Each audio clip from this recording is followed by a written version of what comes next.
สบายดีทุกคนมื้อนี้เป็นมื้อที่4ป่ะ4หรือ5วะมื้อที่4ของการอยู่เกาหลีเนาะมื้อนี้เปิ้ลมา SM Town แล้วก็โคเอกมอเนาะเดี๋ยวมาไปเบิ่งกันเลยว่า SM Town สิเป็นแนวใด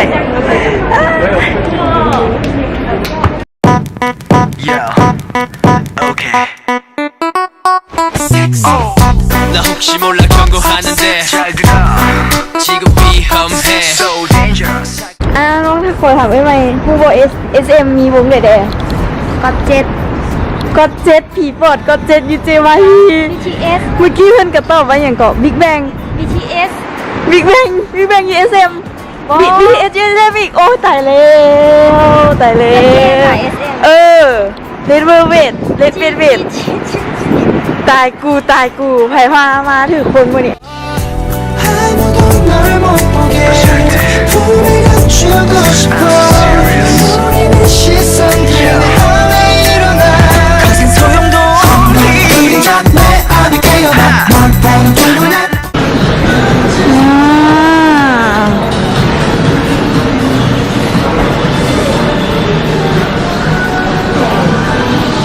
SM Town Gift Shop เซฮุนอันยองโอเค지금 밤새 공연 노래줘 with you baby 넌 그냥 그대로 있어 나만을 바라보면서 절대 널 보내지 않아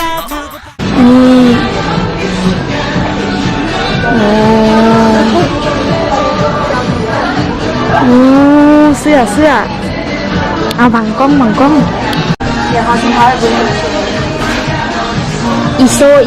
อยากใส่นี่ก่ะ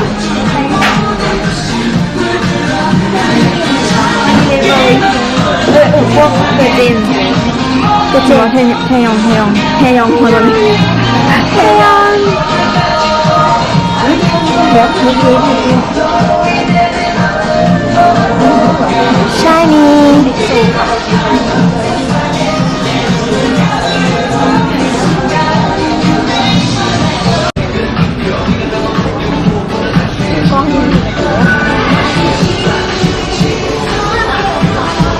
เดี๋ยวเขาขึ้นเทิงไปบนกันต่อเลยเนาะเมื่อกี้เบิ้งซอกเครื่องเนาะมันคือแบบมันยังไม่โดดใจแล้วค่อยลงมาหลอกใหม่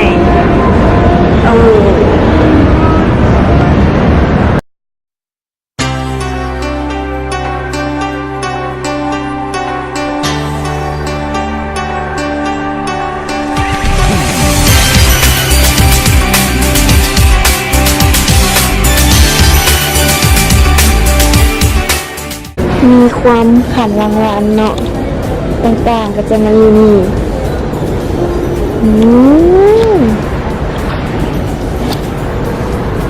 มีหลายเลยนี่เนาะเป็นบอลอย่างจากอย่างมิวเซียมเนาะแต่ว่าต้องมีเสียงเงินเข้านี่แหละแต่พวกนี้จะว่าจะเข้าไปดีบ่ตอนนี้เรามาอยู่คาเฟ่เป็นคาเฟ่เดี๋ยวเข้าไปดูมันมีอย่างนี้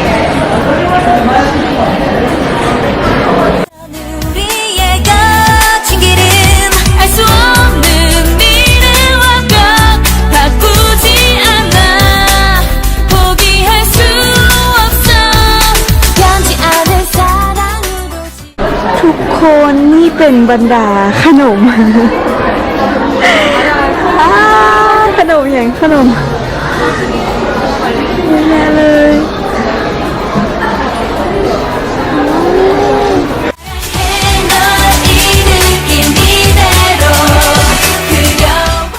ตอนนี้เขามารอต่ออยู่โคเอกมอลแล้วมาจากSM Townแล้วเดี๋ยวจะหมูซอกกินข้าวโอ้ย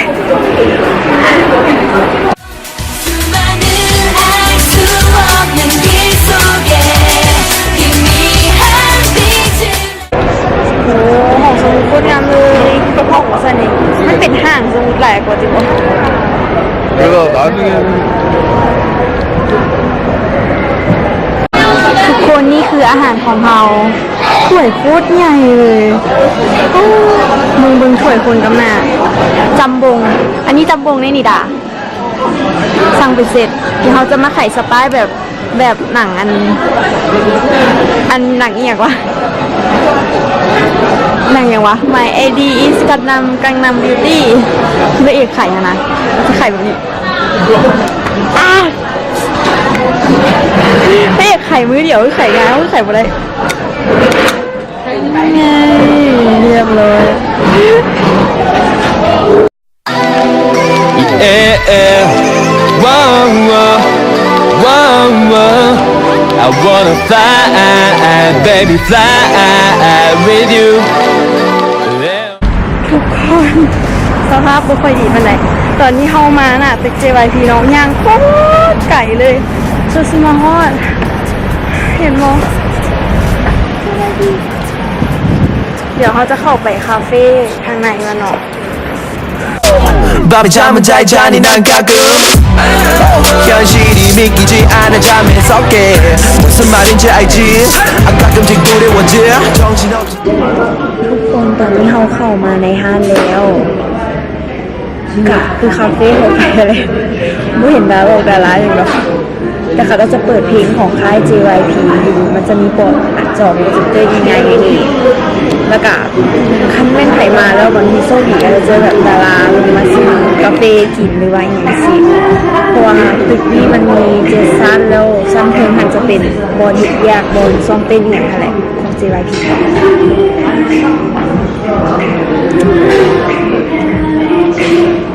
ซึ่งน้ำกับพวกสลายอาหารที่มีกระเล่มน้ำเนี่ยก็จะเป็นพวกออร์แกนิกหมดเลยกระแซบอยู่แต่บอกเดี๋ยวเบิ่งบรรยากาศเอาม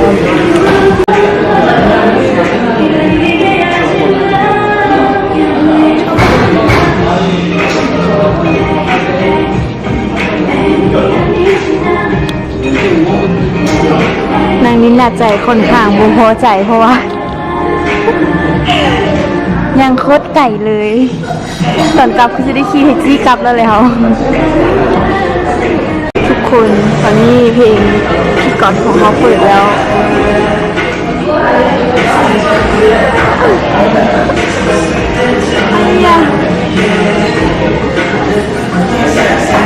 ยิบย่อม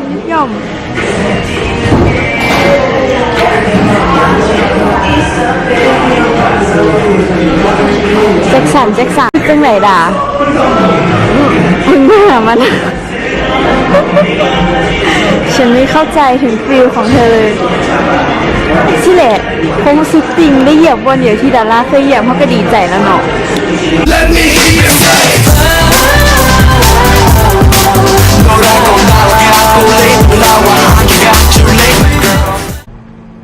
ทุกคนตอนนี้เปิ้นกลับมาห้องแล้วอาบน้ำทายเครื่องเรียบร้อยด้วยความเมื่อยล้าเดี๋ยวจะออกไปกินข้าวนอกเนาะว่าจะไปกินซินดาดเพราะว่ามีนัดไว้อยู่แถวเมียงดงแถวนี้แหละเดี๋ยวเขาจะปิดวิดีโอด้วยการไปกินซินดาดเนาะเขาไปปิดอยู่ร้านซินดาดไปเบิ่งกันเลย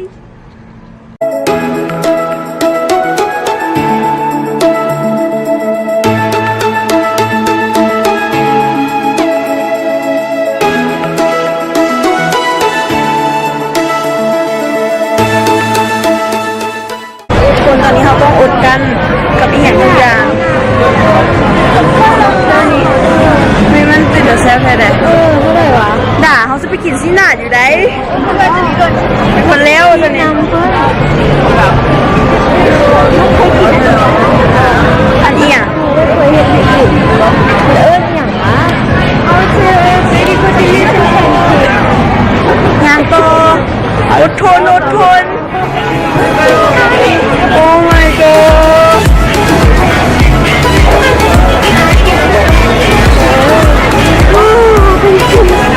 ไม่เคยแบบญี่ปุ่นกับบุญมีอย่างแบบนี้เนาะ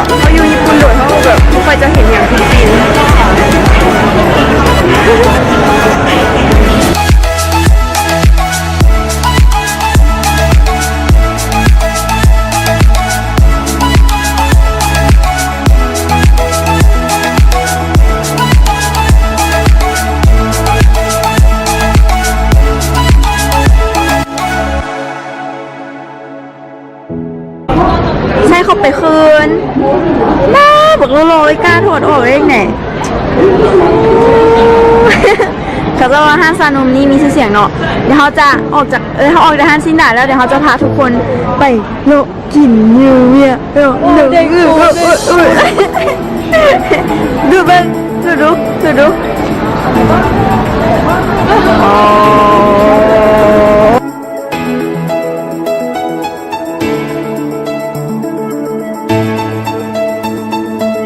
ทุกคนเดี๋ยวเราจะปิดวิดีโอกันที่เท่านี้เนาะlobster เฮาค่อนข้างจะแพงนิดนึงแสนปลายคันเทียบเงินกี่ไปหรอ30 บาท30 บาทเลย อันนี้น้อยหนึ่ง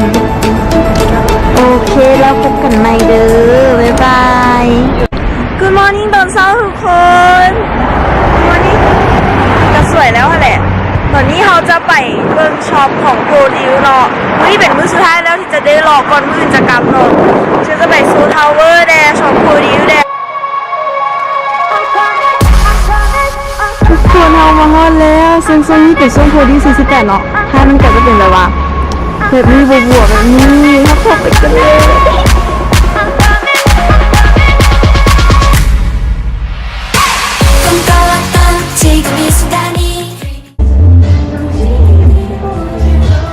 ทุกคนวันเราก็มาแล้วแล้วจุดนี้เขาจะต้องซื้ออย่างกลับไป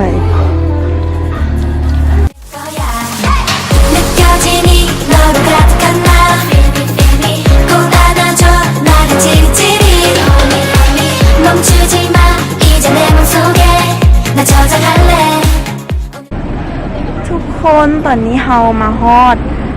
เนี่ยก็ โซทาวเวอร์แล้วหลังจากที่ขี่รถบัสขึ้นมาเนาะจากสถานีรถไฟถึงมูรุทางมูรุอย่างจะยังไงอันเนาะมีคนเมื่อยนำเราต้องแปลกใจเนาะเพิ่งเปลี่ยนเสื้อเรียบร้อยเพราะเพิ่งไปซื้อมาจากช็อปฟูดิวเมื่อกี้แล้วแบบอดใจบ่ได้เขาก็ต้องใส่มาถ่ายรูปเนาะเดี๋ยวมื้ออื่นเขาก็กลับแล้ว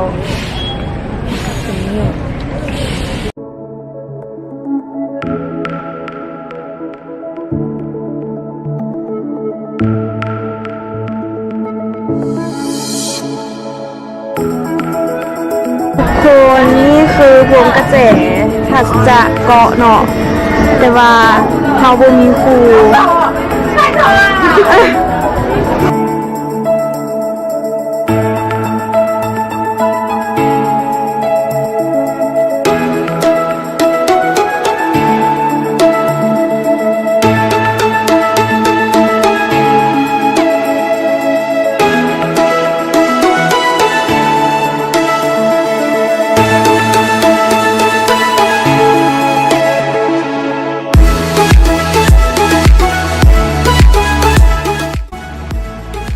Morning ตอนเช้าทุกคนเข้ามาลูกนี่เขาจะกลับไปประเทศของพวกเราแล้วเพื่อนจะกลับญี่ปุ่นนี่จะกลับแล้วหรือว่าเพื่อนจะกลับลาวดีวะเอลอยกลับนะคะลอยกลับบ่ได้น้องพี่ยนต์เขากลับญี่ปุ่นเป็นแบบขอบใจทุกคนเด้อที่ติดตามรับชมวิดีโอเกาหลีนะอาจจะแบบเป็นซับไปซับมาอยู่มายามมือใหม่เนาะกะแบบมีความวุ่นวายในการถ่ายวิดีโอหลายกำอย่างไรไม่ได้น้องผู้ชมบ๊ายบายเอ้าปิดค่ะบ๊ายบายทุกคนค่ะมากดไลค์กดแชร์ให้เปิ้ลเด้อถ้ามีอย่างผิดพลาดประกันใดก็เดี๋ยวเปิ้ลจะไปแก้ไขปรับปรุงเด้อถ้าอยากให้เปิ้ลพาไปลินเสร็จแล้วบอกเด้อต่อไปนี้ก็คือมันอยู่ญี่ปุ่นหั่นแหละบ๊ายบาย